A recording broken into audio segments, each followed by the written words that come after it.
5 बात जो आपके नजरिए से सबसे जरूरी है, शिक्षा, पलायन और पूंजी।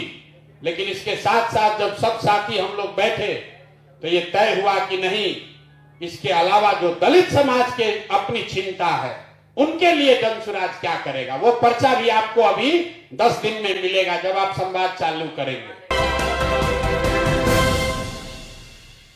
नमस्कार, आप देख रहे हैं सिटी पोस्ट और मैं हूं अभिषेक मिश्रा। देखिए, बात करेंगे प्रशांत किशोर की दलित पॉलिटिक्स की। प्रशांत किशोर की मुस्लिम पॉलिटिक्स और मुसलमान वोटरों को साधने के लिए प्रशांत किशोर बिहार में किस तरह की कवायद कर रहे हैं, ये बात हम लगातार कर रहे हैं और उनकी कवायद साफ तौर पर दिख रही है। उसको लेकर हम खबरें भी दिखा रहे हैं। अब प्रशांत किशोर ने दलित पॉलिटिक्स की शुरुआत एक तरह से कह सकते हैं की है। दलित समाज के लिए प्रशांत किशोर ने बड़ा ऐलान किया है। प्रशांत किशोर ने कहा है कि दलित परिवारों को जमीन, युवाओं को रोजगार के लिए पूंजी, दलित छात्रों को छात्रवृत्ति और किसानों के लीज पर जमीन और अनारक्षित सीट पर दलित समाज को टिकट मिलेगा। ये तमाम तरह के दावे उन्होंने किए हैं। उन्होंने कहा है कि दलित समाज के उत्थान के लिए जन सुराज का विजन उन्होंने पेश किया है। और प्रशांत किशोर ने कहा है कि जन सुराज ने तय किया है कि जब व्यवस्था में जन सुराज आएगा तो राजनीतिक भागीदारी के साथ दलित समाज के उत्थान के लिए 5 वायदे पूरे किए जाएंगे। 5 वायदों का जिक्र प्रशांत किशोर ने किया है। और भूमिहीन दलित परिवारों को जमीन, इसमें सबसे बड़ा वायदा है। प्रशांत किशोर ने क्या कहा है, जरा सुनिए। 5 बात जो आपके नजरिए से सबसे जरूरी है, शिक्षा, पलायन और पूंजी। लेकिन इसके साथ साथ जब सब साथी हम लोग बैठे तो ये तय हुआ कि नहीं, इसके अलावा जो दलित समाज के अपनी चिंता है उनके लिए जनसुराज क्या करेगा, वो पर्चा भी आपको अभी 10 दिन में मिलेगा जब आप संवाद चालू करेंगे। तो जो पहला वादा किया जा रहा है, मैंने जो आपको आंकड़ा बताया कि सिर्फ 3% दलित समाज के बच्चे 12वीं पास कर रहे हैं, तो ये तय किया गया कि 10वां पास जो भी करेगा, जो भी दलित समाज का बच्चा 10th पास कर जाए, 50% अगर उसको मार्क्स आया है, 50 या ज्यादा, उसको कम से कम 2000 रुपया महीना का स्कॉलरशिप मिले ताकि वो आगे का पढ़ाई जब तक चाहे वो कर सके। इस पर आपकी सहमति है कि नहीं है सहमति ना भाई? इसको रखा जाए ना, इसको रखा जाए। दूसरी बात, यहां पर सबसे बड़ी समस्या लोगों ने बताया, भैया घर बनाने के लिए जमीन नहीं है। आपको मालूम है यहां कानून है। कानून यह है कि जो गरमजरुआ जमीन है उससे कम 3 डिसमिल जमीन दलित परिवारों को जरूर मिलना चाहिए। जहां पर ब्लॉक में, पंचायत में गरमजरुआ जमीन नहीं है, वहां डीएम को प्राइवेट जमीन खरीद कर जमीन आपको देनी है। लेकिन ताली मत बजाइए, तो कानून पहले से है, लागू नहीं है।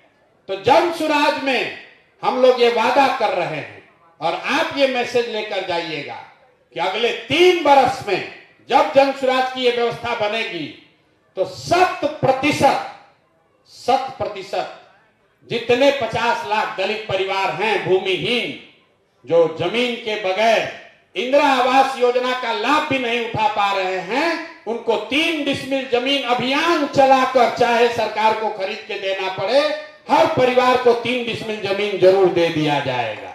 ये दूसरा बात होना चाहिए कि आप सहमत हैं कि कोई चेंज होना चाहिए।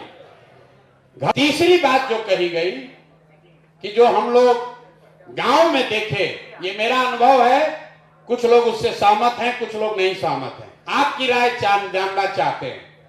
हमने देखा कि बिहार में बहुत बड़ी संख्या में जो लोग खेती, अपना खेत बटाई पर देते हैं, वो दलित समाज के लोग वो बटाई पर जमीन नहीं ले पा रहे हैं। उसकी 2 वजह दिखी। एक तो दलित समाज के पास, कई साथियों के पास पैसा ही नहीं है कि खेत बटाई पर भी ले सके।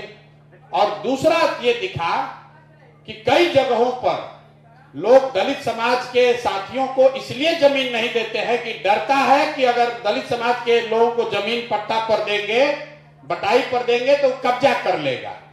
चूंकि पहले यहां जमीन को लेकर संघर्ष चला है, तो इसलिए जनसुराज ये सुझाव के तौर पर रख रहा है। आप लोग इसमें अपना मत दीजिए कि अगर जन स्वराज की व्यवस्था बनेगी तो सरकारी जमीन जो है उसको सरकार पट्टे पर दलित समाज के साथियों को प्रायोरिटी पर दे, ताकि आप भी खेती कर सके और आपको मजदूरी न करना पड़े। दलित समाज में एक बहुत बड़े वर्ग को किसानी से जोड़ा जाए, इसलिए ये हम लोग वादा करना चाहते हैं। चौथी बात जो कही गई कि दलित समाज के जो साथी हैं, जो कॉन्ट्रैक्टर बनना चाहते हैं, कुछ छोटा मोटा बिजनेस करना चाहते हैं, उनको पूंजी कर्जा नहीं मिलता है। तो एक विशेष अभियान चलाकर दलित समाज के युवाओं को ट्रेनिंग, प्रशिक्षण और उनको ऋण की व्यवस्था सरकारी गारंटी पर किया जाए, ताकि आपको बैंक में जमीन न रखना पड़े। आपके पास है ही नहीं तो आप गारंटी दे नहीं पाते, आपको लोन मिलता नहीं है। तो सरकार अपने गारंटी पर दलित समाज के प्रशिक्षित युवाओं को लोन मुहैया कराए, ये चौथी बात कहना चाहते हैं। और पांचवी बात जो राजनीतिक है, जितनी आपकी संख्या है आपको रिजर्वेशन आरक्षित सीट पर मिला हुआ है। जन स्वराज ये कह रहा है कि नहीं, जिन सीटों पर दलित समाज की संख्या है वहां काबिल लोग हैं, वो सीट भले आरक्षित नहीं है, लेकिन अगर काबिल कोई दलित समाज का व्यक्ति है तो उसको भी चुनाव लड़ाया जाए, चाहे वो मुखिया की बात हो या विधायक की बात हो।